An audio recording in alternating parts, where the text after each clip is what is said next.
What's up, guys? So I'm just gonna get right into this. I've been working a lot, so that's why kind of the lack of videos. And I was off yesterday, and I was gonna pump out a few for you guys, some cannabis-related content. And I found out about these shootings, and I had a couple friends call me from back home that were actually like concerned, that are actually really concerned for their safety. And I needed to address this because I'm seeing a lot of apologists saying just obey the law. None of this would happen if you just obey the law. And they don't understand that like people are actually fucking scared. So I just wanted to I wanted to draw a picture of a certain thing, and then I also wanted to bring something up. So you guys are saying just follow the law. A lot of you people that are saying that, you don't follow this shit off media. And when I say off media, I mean on social media. You don't follow real live reporting. You just watch CNN and Fox News and shit like that. When the Ferguson situation happened, right, those people were out there in the fucking streets with their hands up protesting, okay? And people were fucking posting videos to YouTube, live streams and shit of what the fuck was actually going on, and those videos were later deleted, of them standing with their fucking hands up and police shooting rubber bullets at them, tear gas, and them saying, our hands are up, what are you doing? Them continuously shooting rubber bullets, letting dogs loose. They let dogs loose into the crowd on women and children. And they're driving armored vehicles down the street, backing these people up. And if the people don't back up, they'll run them over. So this is what happens when people peacefully protest. And then they throw on these, and listen to me all the way now. I'm not sitting here telling everybody to go out and violently protest. Listen to the point that I'm making. And then they try to put out these curfews, which is fucking unconstitutional as fuck. So you can't peacefully protest because they just silence your shit. Okay, and then they enact violence on you when you're standing with your hands up and they're shooting tear gas canisters and releasing dogs and fucking shooting rubber bullets at you and driving an armored vehicle towards you and using the sound sirens and all this bullshit. How is that not violent on their part? We can't even peacefully protest. So on behalf of what has happened recently, I don't want to sit here and say that I can stand by violence, okay?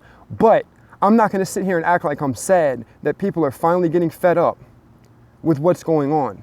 Something has to fucking change, and when we peacefully try to protest, shit doesn't change. So what do we do? What do we do? All you people that say just obey the law, that's bullshit. Now here goes on to the picture that I wanted to paint. Okay, now I'm sorry that I don't know these names of what's happened in the last couple of days because I can't. I don't want to store it in my brain anymore. After the Mike Brown and the Freddie Grays and all this shit, I can't do it anymore. And the Sandra Bland's, it's too much stress for me. I just can't fucking do it. I'm sorry. And I know that probably sounds fucking bad, but it's too much. But in regards to the man that was shot in the car with his wife with the Facebook Live shit, okay?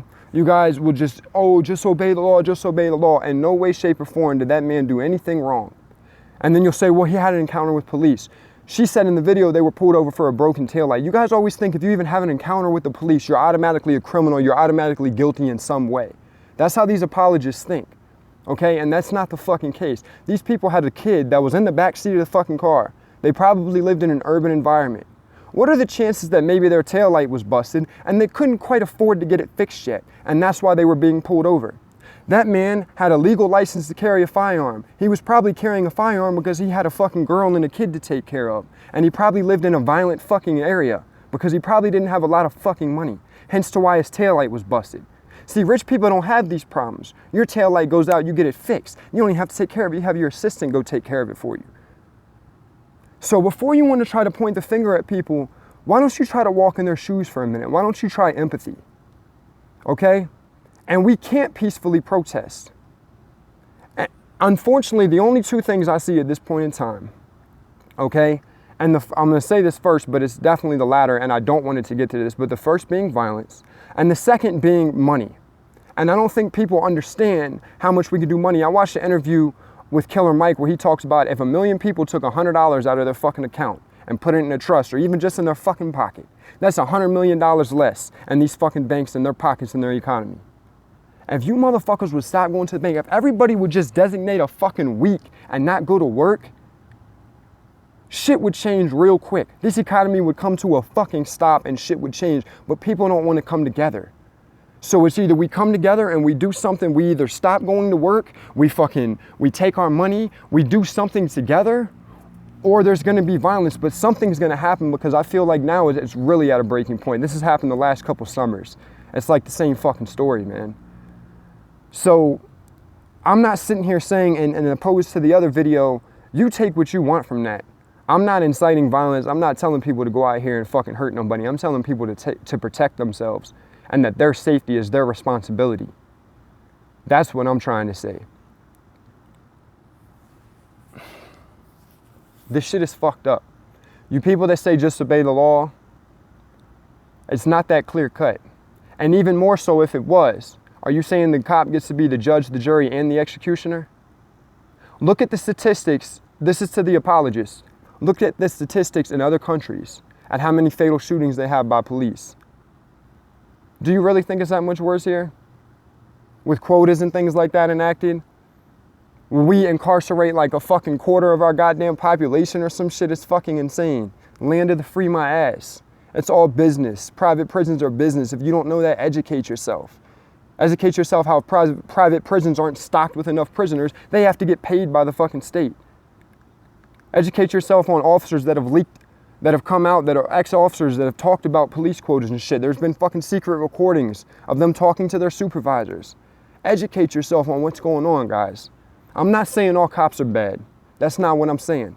I'm not saying all cops should die. I'm not saying any of that shit. I'm saying the system in which most cops are placed, and I think most of them join with good intentions, but the system in which they're placed in and what occurs once they're in that system is bad, and it makes them bad. We gotta fix this shit, y'all. Protect yourselves. I'm out, yo.